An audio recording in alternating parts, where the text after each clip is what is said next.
Well, I'll go a little bigger Okay, here, go ahead, and go ahead, I'll Mark. I'll defend my colleague's book. Uh, People should read it.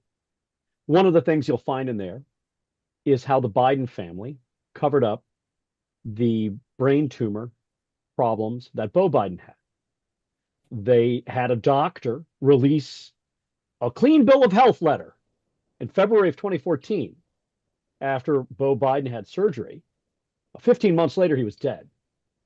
In between then, Beau Biden was being flown around the country for experimental therapies, and they were checking him into hospitals under a fake name. That's in the original sin book, as well Yeah. as other things. So that's a kind of a big example of the way Biden world, sort of writ large, would cover up issues related to cancer, health, and the like.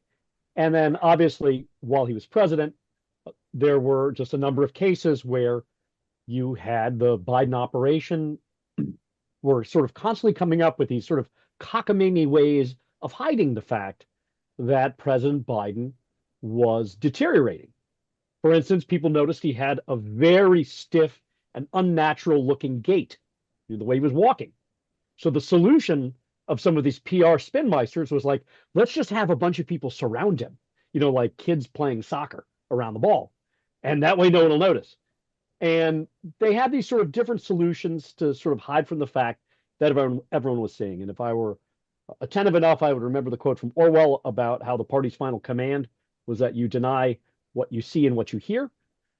But that, by and large, was a hallmark toward the end of what the Biden administration was doing. This is not to forgive, excuse, or explain away what the Trump administration has done, will do, and is doing now. But since we're on that topic, I just think it's important to point out it wasn't just the small things, it was also large things. And sometimes it was actually about cancer in the case of Beau Biden and the family covering it up.